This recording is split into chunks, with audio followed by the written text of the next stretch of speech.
Olá, pessoal, tudo bem? Hoje nós vamos falar de sensores. Tá bom?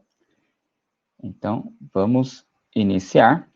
Eu vou aqui tirar meu vídeo, que hoje eu vou mais mostrar e desenhar, ok?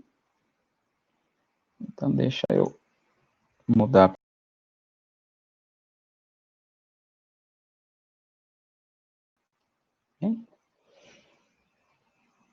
E vamos também mostrar hoje a apresentação, que aqui está.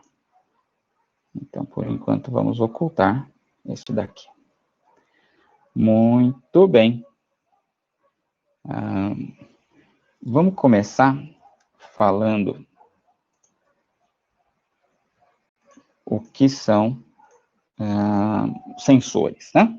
Vamos começar bem pelo princípio. O que são transdutores, né? Então, fundamentalmente, um transdutor é algo que vai converter um tipo de energia em outra, né? Então, energia elétrica em luz, no caso de uma lâmpada, um microfone, voz em impulsos elétricos, um alto-falante, impulsos elétricos em energia sonora, e um sensor, no caso de um sensor de temperatura, a variação de temperatura e em variação de resistência elétrica. Então, sensores são transdutores, né? Então, vamos só mostrar para vocês, quando vocês ouvem falar em sensores, quando alguém fala assim, eu preciso comprar um sensor. Então, essa pessoa, ela pode estar pedindo um sensor mesmo, ou está pedindo um transmissor. Bem? Qual a diferença? Um sensor, vamos entender ele como algo passivo, tá? E também é como o elemento sensor em si. E um transmissor seria algo como ativo, ou seja, ele vai te dar um sinal de tensão ou de corrente elétrica.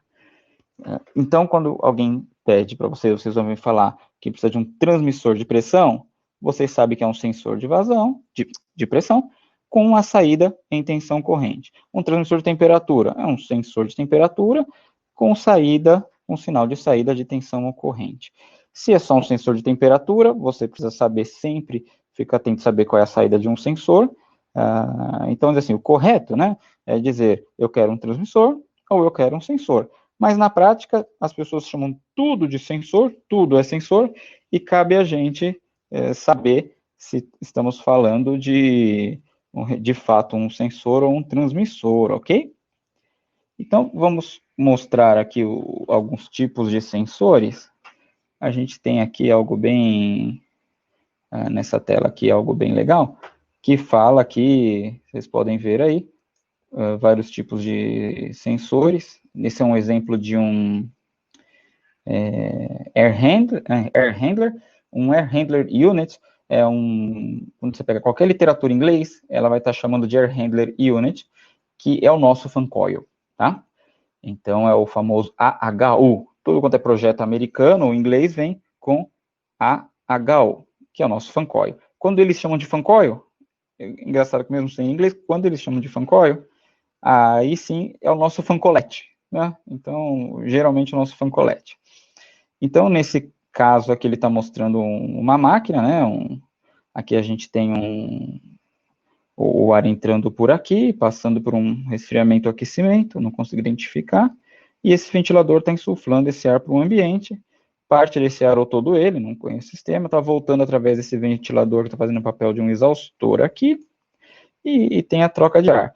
E dependendo de como manobra o damper, esse ar de retorno, parte dele ou totalmente ele, pode retornar, né? Essa roda aqui é uma roda entálpica, ela nada mais faz do que ela pega esse ar que já está tratado, condicionado, numa temperatura que vem do ambiente, ao invés desse ar ser totalmente descartado para o ambiente, parte dessa temperatura, ele recupera, isso aqui ele absorve o calor e ele devolve por aqui na entrada do ar que vem de fora. Então, parte do calor, ela é recuperada e volta para o ambiente, ao invés de você vou jogar o ar para fora. O ar para fora é a renovação, no mínimo, obrigatória aí pelas associações, normas e tal. Ou também se o nível de CO2 está alto. Então, você joga um ar que está com a qualidade baixa para fora, mas aproveita a carga térmica e o frio dele e dá uma recuperadinha, volta para o ambiente, economizando ar-condicionado, economizando energia elétrica, né? Então, aqui a gente tem diversos... vamos limpar aqui o desenho. Sensores, né? Então, vamos começar aqui por um sensor de temperatura, aqui de duto, que seria algo assim. Ele está escrevendo aqui, como a gente falou, que é um transmissor. Então, é um sensor que ele tem um sinal de 2 a 10 volts, ou um sinal de 4 a 20 miliamperes, um sinal de saída, né? Então, vamos desenhar aqui primeiro os tipos de sinais possíveis de um sensor, e depois a gente vai falar de cada um deles, ok? Então, vamos lá. Então, seriam os sinais de saída de cada sensor, né? Sinais de saída. Então, o primeiro deles é um contato simples que a gente vai ter. A gente tem aqui um contatinho simples. Ai, que legal. Essa aqui é a chavinha, essa chavinha abre e fecha. Esse contato aqui é um contato elétrico simples, é como um interruptor de uma lâmpada, dessas que a gente acende em casa. Quando a gente baixa, a gente fechou um contato, né? Ele é chamado de SPST, Single Pole, Single True, polo simples, contato simples, porque é um contatinho, abre e fecha. É o conhecido nosso contato seco, tá? Contato seco é quando você, como se juntasse dois fios, né? E sem nenhuma diferença de potencial, sem tensão, sem nada, livre tensão, contato seco, né? Então, esse PDT. E daí, então, a gente pode ter o outro tipo de contato, que é também essa setinha indica o movimento que ela é capaz de fazer. E aqui a gente tem o SPDT, Single Pole, Double True. Polo simples, contato duplo. Então, ele pode ter, ora está num contato normalmente fechado, ora ele está no contato normalmente aberto.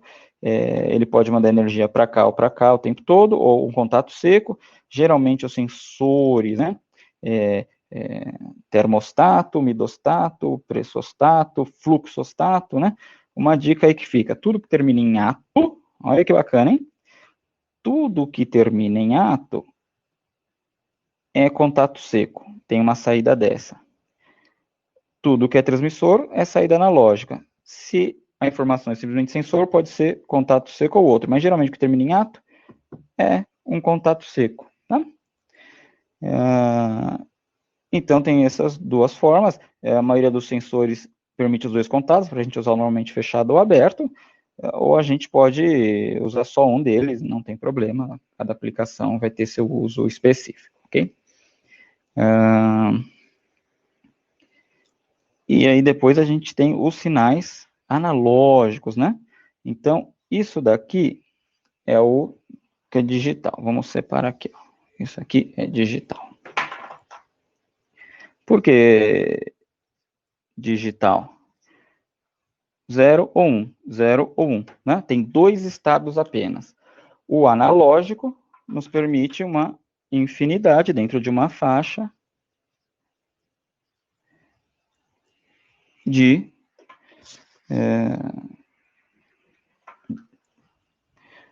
posições, né? Vamos dizer assim. Então, é um sinal que vem de um sensor, né? Um sensor qualquer, né? E ele vai ter a saída dele aqui, ou 0 a 10 volts, ou 2 a 10 volts, ou 0 a 20 miliamperes, ou 4 a 20 miliamperes, tá? Isso tudo é DC, tá? Nada que esquece a C, tudo aqui DC. Aqui é o nosso sensor. Muito bem. Então, uma curiosidade histórica, né? Então, os primeiros sensores e dispositivos eram sempre contato seco, Depois, no meio da história, entrou um que variava de 0 a 135 ohms, mas isso hoje em dia é muito pouco usado, né? Algo mais da indústria, muito pouco usado. A nossa área predial existiu muito pouco, alguns sensores de pressão tinham sinal de 0 a 135 ohms. O que pegou foram esses, de fato, os sinais de tensão e os sinais de corrente. Então, a curiosidade é, por que de 0 a 10, depois tem o 2 a 10? Por que de 0 a 20, depois tem o 4 a 20? Né? Então, os primeiros eram 0 a 10 ou 4 a 20. Então, o 0 indica que ele está no primeiro ponto do sensor. Se é um sensor de temperatura de 0 a 40 graus Celsius, o 0 é 0 e 10 volts indica 40 graus Celsius. Mas, se esse sensor for danificado, ou esse cabo rompido, um cabo quebrado e tal, eu não poderia dizer se esse sensor estava emitindo 0 porque estava em 0, ou porque ele estava com ausência de sinal. É a mesma coisa na corrente, eu não sei se o 0 era de fato 0 ou ausência de sinal. Então, convencionou-se o 2 a 10 volts, o 4 a 20 miliamperes, e então eu sei que o range mínimo, a faixa mínima do sensor, neste caso de 2 volts, é isso. Abaixo disso é falha no sensor. Ou seja, a corrente é a mesma coisa.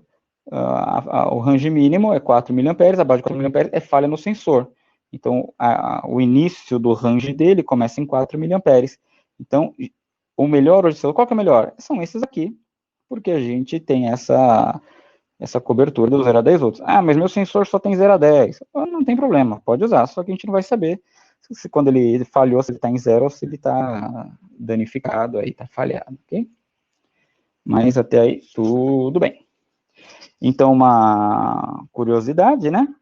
Aqui que a gente vai ver mais para frente. 4 a 20 miliamperes. Se eu tenho uma corrente de 4 a 20 miliamperes fluindo através de um resistor de 500 ohms, qual que vai ser a queda de tensão nesse resistor? Primeiro a lei de Ohm, 2 a 10 volts. Então, se eu tenho um sinal de corrente, eu coloco em paralelo com um resistor de 500 ohms, eu tenho um sinal de tensão de 2 a 10 volts. E eu tenho sinal de tensão que eram de corrente? Aí não tem como, né? Existem uns conversores, uns aparelhinhos, mas não tem como fazer uma conversão eletrônica tão simples assim, direta, tá bem? Então, esses são os tipos de sinais de sensores. No catálogo dos fabricantes, tem lá as especificações de sensores e as saídas, né? Então, um outro tipo de sinal analógico que é bastante comum é o resistivo, né?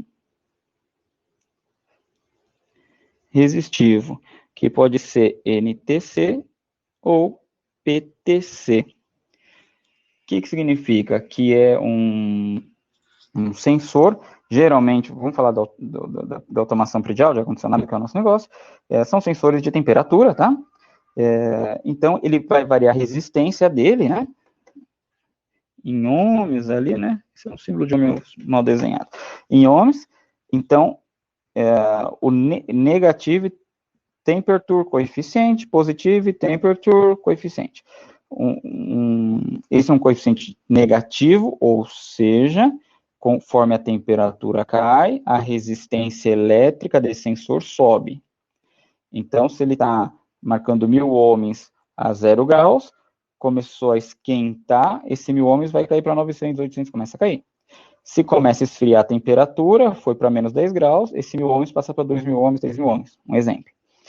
E o P é de positivo, aumenta a temperatura, aumenta a resistência, diminui a temperatura, diminui a resistência.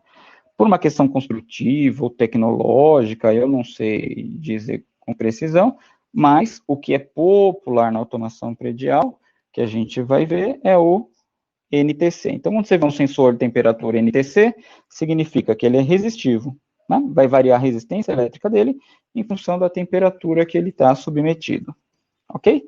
Então, esses são os sensores analógicos, esses são os sensores com saída digital. Então, vamos começar a falar, primeiramente, do nosso sensor de temperatura. Vamos lá. Então, o sensor de temperatura, vamos mostrar aqui na tela.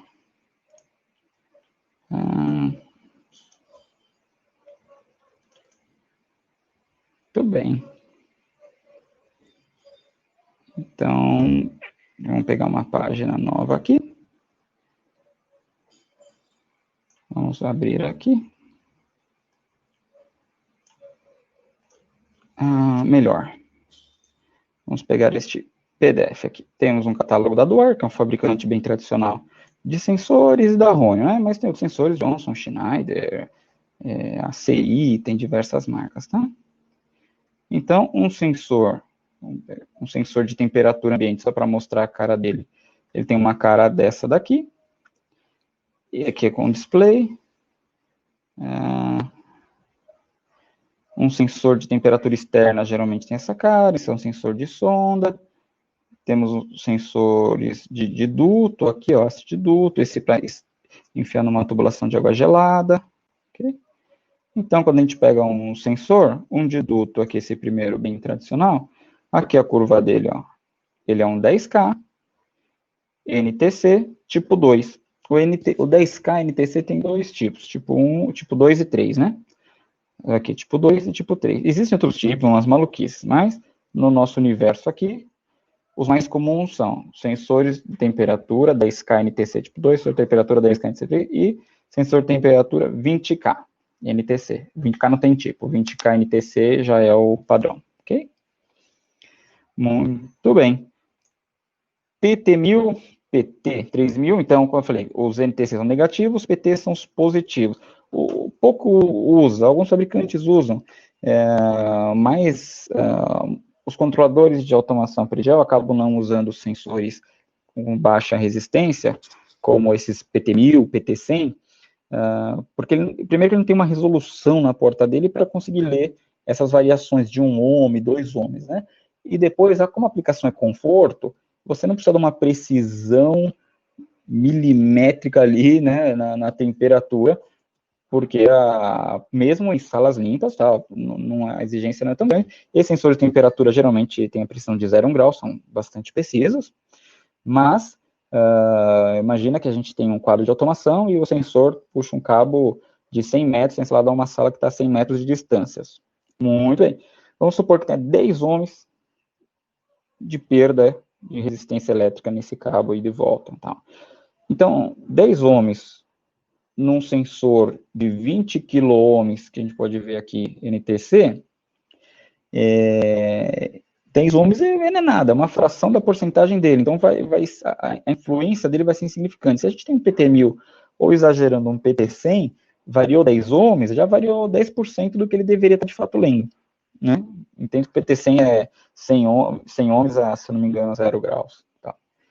Então, como na automação predial as instalações não são tão precisas e tão pouco a gente precisa saber se a temperatura é 20,35 ou 20,36, isso não é tão relevante, então a gente usa sensores com resistências mais altas, de 10 kΩ, 20 kΩ, e é mais fácil a instalação, barateia o controlador, para vocês terem ideia, um controlador industrial, ele é capaz de ler as entradas dele uma vez a cada milissegundo ou microsegundo, depende do controlador, e os de automação predial é uma vez por segundo ou 2 vezes por segundo. Então, é mais que suficiente até para controles rápidos de pressão, tá?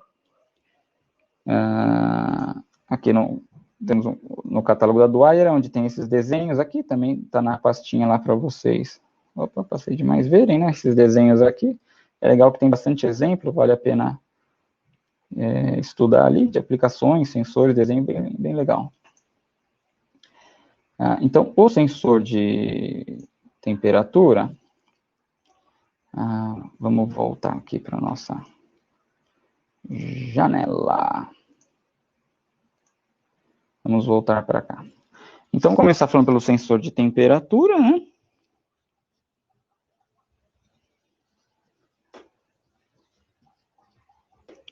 Então, vamos imaginar que a gente tem um gráfico aqui, e esse gráfico aqui, ele vai dar a temperatura, né? Em graus Celsius. E a gente tem aqui 25 graus Celsius. E aqui a gente pega um sensor, no nosso exemplo, com 20K NTC. Pois bem. Então, quando a gente tem um 20K, deixa eu só abrir aqui para não falar bobagem. Deixa eu ver como é que é a curva exata dele. Só um minutinho. Vamos lá.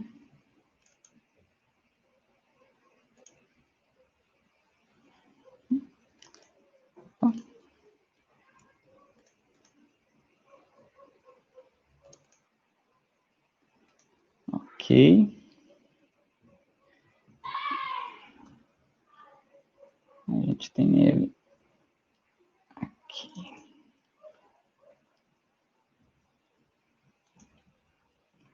Muito bem.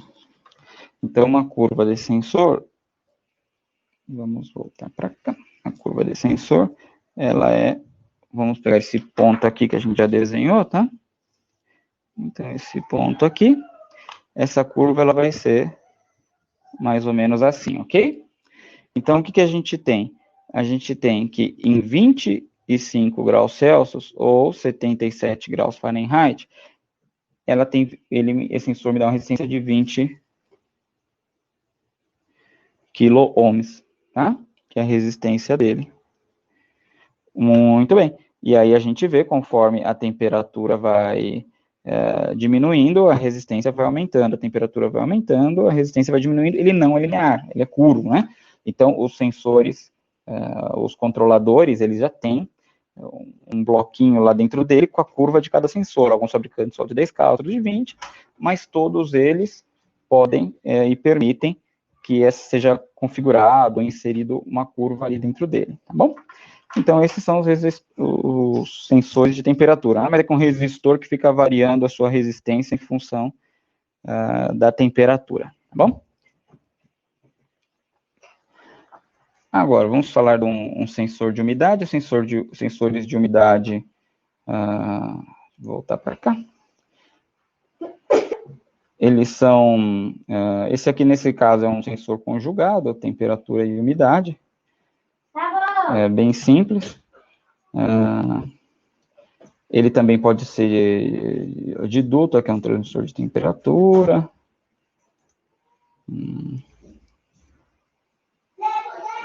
Ele pode ser também ambiente, que é uma caixinha também, daquela aqui, ó, Building Automation, que legal. Isso aqui são uns medidores, né? E aqui a gente tem, né, um módulo de temperatura, tem aqui a temperatura, e só procurando dar uma... tá aqui, um módulo de umidade aqui de duto, parecido com o do outro. Ele pode, às vezes, estar nesse encapsulamento aqui, ok? Pode ter os dois formatos, né? Mas o sensor de umidade, ele tem o elemento sensor dentro dele, e ele vai variar em função da umidade,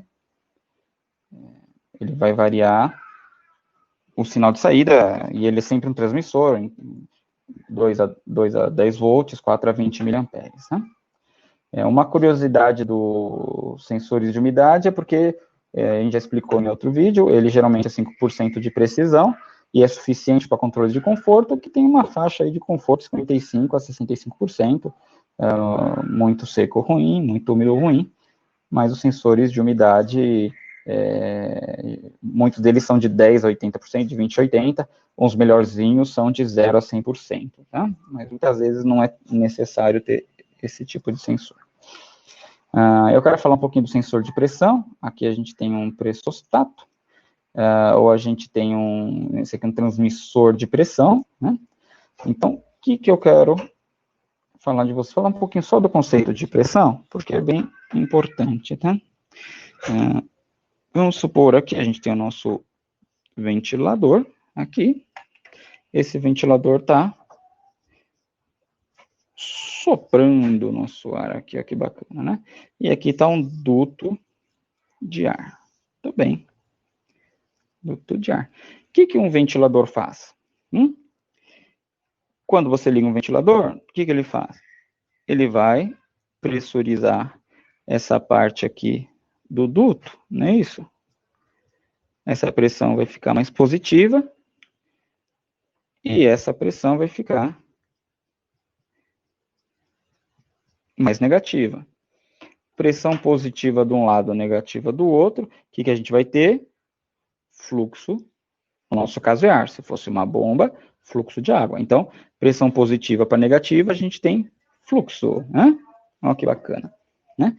Então, o que é importante? Pressão é como tensão elétrica, ela sempre tem que ser em relação a alguma coisa, né? Se a gente tem um circuitinho tontinho aqui um circuitinho elétrico aqui, né, bem simplesinho.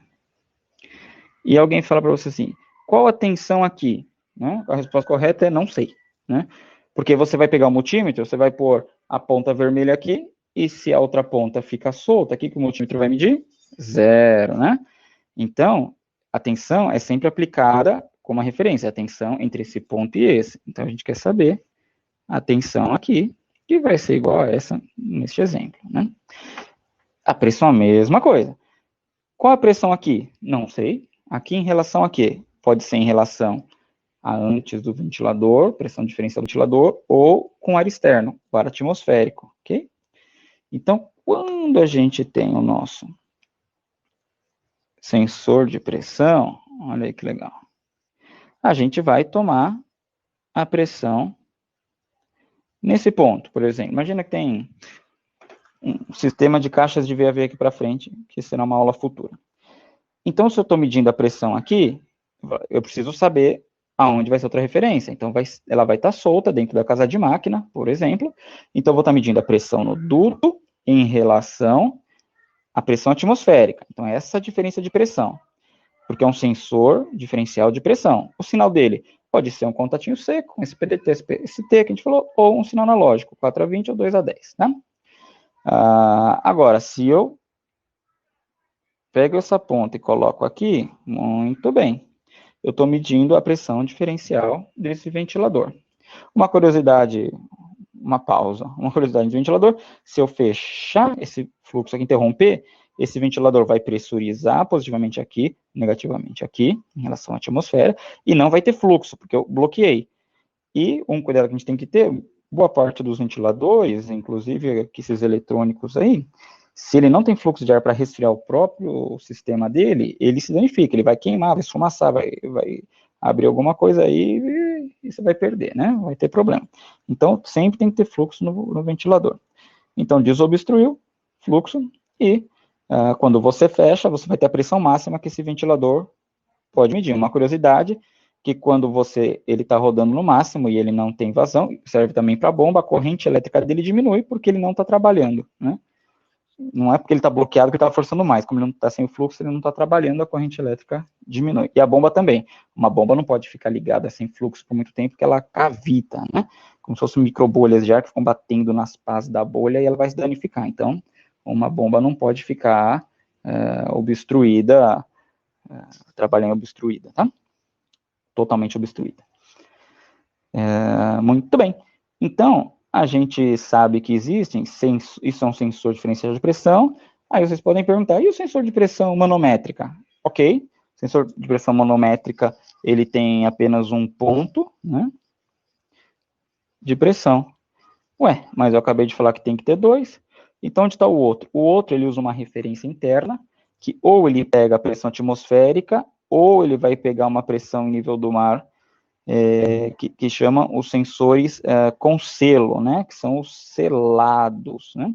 Esses que a gente usa em ar-condicionado não são tão chiques assim, então quando ele é pontual, só pega um ponto de uma tubulação de água ou de um duto, acredita, ele está sim com uma referência.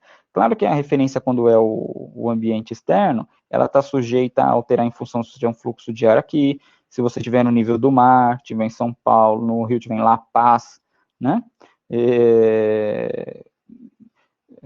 aí vai variar a pressão, mas como eu disse, para aplicações prediais que nem a nossa, ok, não é muito relevante essas pequenas variações, teu sistema vai funcionar bem, independente se você tem o selado ou não, se isso aqui está para o ambiente ou não, tá? Então, sensor de pressão tem sempre 2 mangueirinhas, sempre 2 tomadas de pressão de tubulação, se não tem uma só, é porque a outra ele está usando uma referência aí na própria atmosfera, tá? Então, tenha em mente que pressão é sempre tem que ter um referencial, ok? E os sensores de pressão, eles podem ser, ter uma saída de contato seco, no caso dos pressostatos, né? Lembra do ato? Pode ter, opa, não é essa aqui que eu desenhei hoje, né? Vou pegar aqui. Opa, bem nessa aqui, vamos lá. Tudo bem. Então, no caso de um sensor de pressão, se ele é um pressostato, ele vai ter um sinal simples, ou ele vai ter uma saída de sinal duplo, ok, ou ele pode ter um sinal de 0 a 10 volts, 2 a 10, 0 a 24 miliamperes. Resistivo não é comum, existia antigamente, hoje em dia já não se usa. Então, na prática, sensor de transmissão de pressão, estamos falando de um sensor analógico com esses sinais de saída. Pressostato, esses sinais de saída. Ok? Muito bem. Então, falamos de pressão. Vamos falar de sensor de CO2.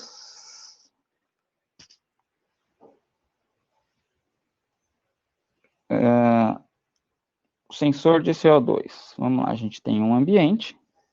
Esse ambiente tem o ar, né? Que a gente tem nitrogênio, oxigênio, aquelas coisas que a gente aprende na escola, né? E aí você tem uma pessoa aqui, legal, aqui, ó, nesse ambiente aqui. E essa pessoa, quando ela respira, parte do oxigênio que ela respira vira o CO2. O 2zinho do CO2, né, é embaixo, não é em cima, não é o quadrado, é embaixo, tá? Então, uma pessoa, ela vai liberando CO2. A unidade de CO2 é ppm, partes por milhão. É assim que a gente mede o CO2. O CO2 também é conhecido como dióxido de carbono. Então, ele é produzido pela respiração humana. O que é importante para a gente é, se a gente tem uma sala do tamanho, sei lá, 4 metros por 4 metros, fechada, tem uma pessoa respirando lá, totalmente fechada essa sala, esse nível de CO2 vai subir. Então, se a gente pega vai no ar externo, vai estar 300, 400 o CO2, áreas mais poluídas, grandes cidades, tal, já pode ir a partir de 600, 700 e por aí vai, né? Então, um ajuste dele, um set point, seria entre 800 e 1000 ppm. 1000 já é um número alto, mas falei, nas grandes cidades hoje é algo aceitável por conta até dos níveis altos aí de CO2, né? Set point é o desejado, tá? Então, como é que a gente tem que trabalhar o CO2? Ficar renovando esse ar aqui, fazer parte desse ar entrar, parte desse ar sair, e ter uma parte que vem do ar de fora, e parte desse ar de dentro, ele acaba escapando por frestas, e portas, e janelas e tal. Então, a gente é obrigado a renovar parte do ar, por conta desse nível de CO2 não ficar muito elevado, né? Que é o que o pessoal fala, aí, ar viciado, né? Se você tem muita gente numa sala, ou se você fecha aquela setinha de circulação de ar que tem no carro, né? Aquele botãozinho, e começa a viajar muito tempo com o carro cheio, se seu nível de CO2, entenda, o CO2 ele é rápido, tá? Ele sobe mais ou menos, você pôr 4 pessoas numa sala, você vai ver que logo ele vai para 1000, logo vai para 1200, vai passar 10, 15 minutos, ele já está 1500, ele é bem rápido, então esse ar tem que estar renovando. Claro que vai chegar num limite que ele vai subindo cada vez mais devagar, né? Então, se você tem uma faixa de 1000 ainda é aceitável, acima de 1000, começa a te causar sonolência, o teu raciocínio fica lento, você está dirigindo, o teu reflexo fica lento, você fica devagar, tal. Então, você tem que abrir as janelas, abrir porta, né? Quando você põe um mini split, você não tem muito o que fazer. Por isso que esses sistemas de hotel, mini split, tem que ter um sistema à parte de ventilação e exaustão para garantir uma troca desse ar aqui, né? Um CO2 com 5.000 ppm, que é um número alto, já te dá enjoo, dor de cabeça, essas coisas, né? Pode causar desmaio e tal. Com 15.000 você já desmaiou, com 50.000 você morre aí em 1, 2, 3 minutos, não sei. Então, é bastante importante aí, e cada vez mais se dá importância ao CO2, né? Então, o CO2 é um sensor também que vai ter uma saída sempre analógica. Alguns têm contato seco para usar como alarme, ou até como um próprio controladorzinho, mas boa parte dele são sinais de tensão ocorrente, ok? Temos uns sensores de vazão. Sensores de vazão. Sensor de vazão é sempre um mito, né? Então, a gente tem um sensor de vazão, tem de ar ou de água, não importa, um sensor que vai sempre medir fluido, né? Então, o mais comum, tem aqui, vamos desenhar aqui a tubulação, né? O mais comum é aquele que a gente fura a tubulação e põe umas pazinhas aqui, e esse troço fica girando em função do fluxo de água aqui que fica passando, né? Esse daqui, ele vai para uma caixinha, que ele gera pulsos, né? E esse daqui é um transmissor que vai soltar, por exemplo, 2 a 10 volts, que vai para um sistema de automação. Então, esse aqui é um sensor de vazão, com um impeller, né, com a rodaninha aqui que gira, um rotorzinho aqui. Ele é o mais usado nos sistemas de ar-condicionado, porque ele tem uma precisão aceitável. Ele vai geralmente tubulações de 2 polegadas até 20, que já é o suficiente para atender quase tudo que a gente tem por aí. E ele não é barato, mas ele é o mais barato dos sensores de vazão, dos medidores de vazão, tá? Quais são os medidores? Tem os eletromagnéticos, tem os ultrassônicos, que são bem melhores e bem mais caros. Por quê? Porque não tem parte móveis. Esse daqui, como gira, esse troço aqui, hora vai emperrar e vai cair sujeira. Isso aqui gira, uma hora vai quebrar. Ele tem um eixo de aço, esse eixo gasta uma hora, ele vai quebrar. Só que na hora da compra, o pessoal acaba optando pelo mais barato. Mas o eletromagnético são melhores, né? Do que esse daqui, sem dúvida nenhuma, mas seu preço é mais elevado, então são menos utilizados, tá? E para ar, geralmente, o que usa? O pessoal já deve ter ouvido falar no tal do Simva, né? Se eu quero medir a vazão que eu tenho num duto, que é um sensor que a gente coloca ele aqui um ponto de medição de pressão, e ele vai para uma caixinha com um transmissor, que ele já vai me dar a saída em vazão, tá? Ou a gente pega nesse duto mesmo, desse ar, coloca um sensor aqui de velocidade do ar, e aí eu tenho que saber a área do duto, eu tenho que saber os ranges, e eu consigo programar na automação o que eu tenho aqui para cada velocidade, a área tal, eu sei o fluxo de ar que eu tenho em função disso. Então, são algumas maneiras aí de fazer, né? Pode ser por pressão também, por diferencial de pressão, né? Aí a gente tem que montar uma curva. Ok, tem vários formatos de medir a vazão. Nunca é fácil e, sem dúvida, não é barato, tá? Então, a gente tem que saber exatamente se a gente quer medir a vazão. Numa central de água gelada, a gente tem que medir, fazer o cálculo do BTU meter, né? É o que a gente vai falar qualquer hora. Mas, para o ar, tem que ser uma aplicação mais específica, ok? Então, para finalizar, antes de finalizar, deixa eu falar um pouquinho de tem outros gases, né? Tem o CO, O2, né? Sei lá, como é que fala?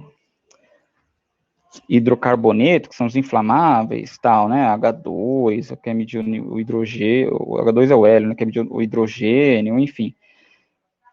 Sensores desses outros tipos de gases, geralmente são sensores que são medidores na prática, né? São medidores que têm um elemento sensor, que são esses, muitas vezes é o próprio medidor que você escolhe o sensor que você quer ter. Só que esse sensor, ele não é como um sensor de temperatura, de umidade, de pressão, até de um CO2, que você põe lá e ele fica lá anos e anos, né? Esses sensores são sensores que têm que ser calibrados a cada 6 meses, e a cada 2 anos, em geral, depende do fabricante, mais ou menos a cada 2 anos, você troca e tem que substituir essa célula, porque eles param de medir corretamente, vão ficando errado e não vão funcionar mais, né? Então, se você tem uma obra específica que pede CO, que é muito comum em garagem, o que é CO? Monóxido de carbono, onde gera isso? Queimas de combustíveis fósseis, né? Por exemplo, queima de madeira, né? Queima de etanol, né? Queima de gasolina. Então, em subsolos de shopping, prédio comercial, tal, o carro libera muito CO, até certo nível de CO aceitável, acima disso é tóxico para o ser humano. Então, a gente coloca sensores lá. Então, se o sensor desse é baratinho, pode crer que ele é ruim, né? Um sensor bom, ele é caro, ele precisa de uma certa manutenção. Então, o CO, para vocês terem ideia, tem muitos casos que o pessoal vai lá na garagem, liga o carro e fica parado lá, e acaba morrendo, né? Porque o CO, ele não te sufoca, ele vai te contaminando, te dá um sono, é o famoso soninho da morte, e aí você não acorda mais porque ele te intoxicou e você nem percebeu, né? Às vezes tem sensor de O2, você tem algum elemento que você não pode... indústria química, né? Se vazar alguma coisa, se o nível de CO2 for muito baixo, ele toca um alarme para todo mundo sair da sala, tal. Então, os sensores são mais delicados, são específicos, são mais caros, né? E para finalizar, vou falar de um que a gente não falou até agora, mas é muito comum no nosso dia a dia, né? Então, a gente tem um ventilador, o ventilador nosso tem um motor trifásico ali, show de bola, né? Muito bem, né? Tem as 3 fases aqui que alimenta, RST, qualquer convenção, muito bem. E qual sensor que eu vou falar aqui? Sensor de corrente. Olha aí que legal, né? Isso aqui é um sensor de corrente. Ele tem 2 bornezinhos. Esses bornezinhos, ele dá um contato, esse contato aqui, SP-ST, ok? Ou seja, quando tem energia elétrica, quando esse motor está funcionando, eu vou ter um fluxo de corrente elétrica aqui, ok? Tem um fluxo de corrente elétrica aqui, ele vai alimentar um circuitinho aqui e vai fechar esse contatinho aqui vai fechar e vai mandar para o sistema de automação, para ele poder avaliar que se eu mandei ligar o motor, eu quero saber se o motor ligou, então a corrente dele vai me falar se ele ligou ou não. Então, o sensor de corrente é muito usado. Eu posso pôr muito bem aqui, como a gente já viu, um sensor de pressão, né? Para ver se esse ventilador está ligado ou não. Posso pôr um que a gente não falou, um fluxostato aqui, que é uma paletinha. Fluxostato a gente usa muito pouco, né? Porque ele tem um movimento, tal, ele acaba quebrando. O pressostato ou um sensor de corrente. O sensor de corrente é muito bom, porque tem corrente, eu entendo que o ventilador está ligado, não tem corrente, eu entendo que o ventilador está desligado. E você me pergunta, mas se quebrar a correia, ele ainda está ligado? Eu ainda tenho corrente, eu vou estar falando para a automação que ele está ligado, mas na verdade o motor está girando, o ventilador está parado, então não serve. Mas o pessoal pensou nisso. Quando você vai comprar um sensor de corrente ou relé de corrente, a mesma coisa, não é? Tem ele fixo ou ajustável, né? O fixo é um pouquinho mais barato, o ajustável é um pouquinho mais caro. O fixo serve para quê? Bomba de água, porque bomba de água ou ligou ou desligou, não tem meio termo. Um compressor de uma máquina de expansão, aí, uma máquina de expansão a ar, ou tal. Fixo, porque um compressor ou ligou ou desligou, não tem meio termo. Agora, um ventilador eu posso ligar e ter a correia quebrada. Então, aí que entra o ajustável, porque o ajustável, eu vou falar, olha, eu quero que quando tem corrente ele feche o contato, mas dentro de uma faixa. Que faixa? A faixa que eu vou ajustar. Então, fixo, acima de, depende do sensor, começa em 1 ampere ou 3 amperes, acima disso ele fechou o contato, não importa o que tem para cima disso, ele fechou o contato. O ajustável, eu posso colocar o seguinte, como é que ajusta esse cara aqui? Vamos lá. Eu ligo o ventilador, numa operação normal, e vamos falar assim, esse ventilador, ele está consumindo dessa fase aqui, vamos por aqui, ele está consumindo 10 amperes, vamos por um valor qualquer, 10 amperes. Pois bem, eu vou ajustar o meu sensor aqui, ele acende uma luzinha aqui, tá? Quando ele está com contato fechado. Então, ele vem de fábrica com o mínimo dele, sei lá, 1 ampere, 3 amperes. Então, ele tem um parafusinho aqui, eu vou girando esse parafusinho, vou girando até essa luzinha apagar. Quando a luz apagou, significa que eu estou em 10 amperes. Eu volto ele 1/4 de volta, ou meia volta, tem que ver o manual dele, tá? E aí essa luz volta a acender. Ou seja, você acabou ajustando ele, sei lá, para 9,5 ampere, vamos chutar, alguma coisa assim.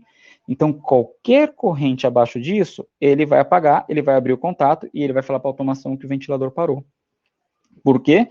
Um ventilador ele está girando, enquanto ele está ligado na correia, o motor está girando, está ligado na correia, ele está trabalhando. Quando rompe a correia, a corrente elétrica vai cair, mas ele vai continuar girando o motor, mas abaixo de 10 amperes, sem dúvida nenhuma. Vai cair uma corrente bem menor.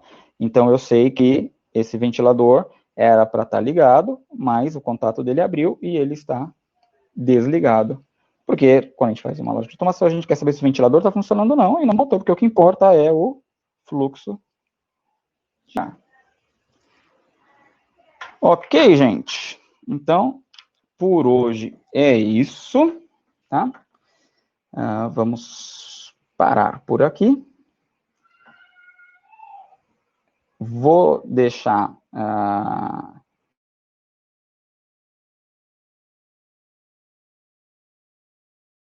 Opa, fecha aqui, muito bem. E apresentação, material, curva do sensor de temperatura, 20K, 10K, bem legal, tá tudo lá. Ok? Então, precisando de alguma coisa, só falar comigo. Tchau, tchau.